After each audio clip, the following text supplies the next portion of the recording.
Canberra. Thank you, Deputy Speaker.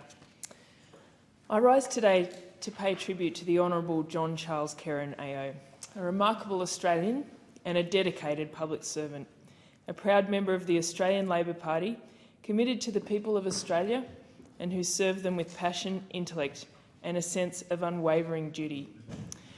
A minister in the Hawke and Keating Governments, a Labor legend, but I had the privilege to call him a friend and knew him as an active branch member of ACT Labor until the end.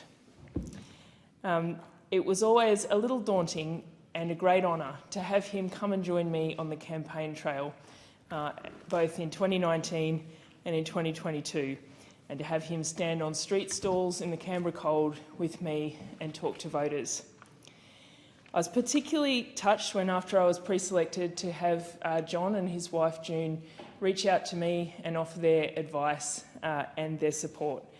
And it was an absolute honour to know him. It was wonderful to see a man who had been such a senior minister and, as I say, a Labor legend, who to him to be a member of our party was still to come to branch meetings, to support candidates and to offer advice. And it was very moving at his funeral to hear Barry Jones talk about John's commitment to party democracy and how that was part of his involvement in ACT Labor. He will be very much missed in our branch. John was born in 1937 in Bowral, just a few hours down the road from this place. In his valedictory speech, he spoke of joining the Labor Party in 1956 in response to the Vietnam War, and was elected president of the Mittagong branch at the second meeting he attended. He was first elected to the House of Representatives in 1972 to the seat of Macarthur. While he lost that seat in the 1975 election, he returned as the member for Werriwa in 1978, taking the place vacated by Gough Whitlam. During his time in Parliament, John held numerous ministerial positions. He served as the Minister for Primary Industry and Energy from 1983 to 1987, and later as Treasurer, Minister for Transport and Communications, and finally Minister for Trade and Overseas Development. Last year, and I think it was the last time I saw John, it was wonderful to see him honoured at a press club address by the current Minister for Agriculture, Senator Murray Watt, and that John was honoured as a very special guest there.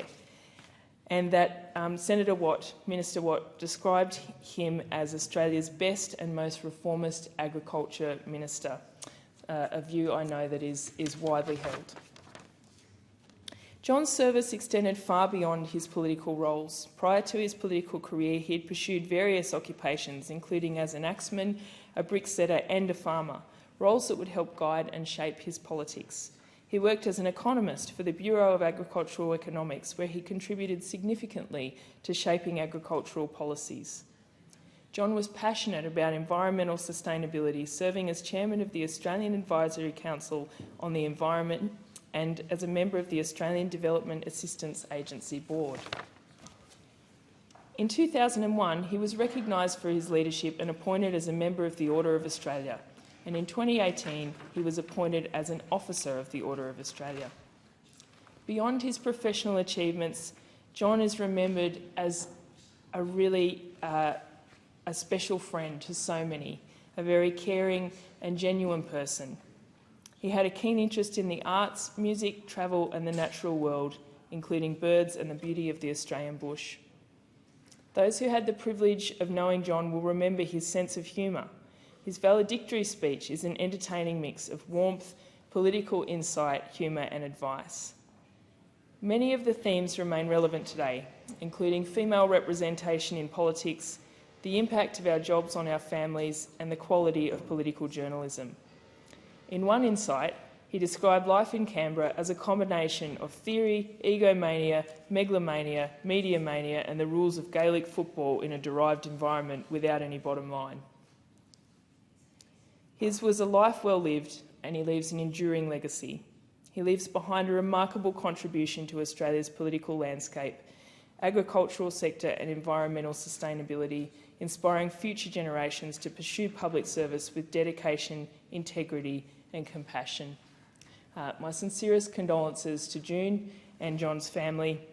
John, thank you. You will be much missed. And I thank the member for Canberra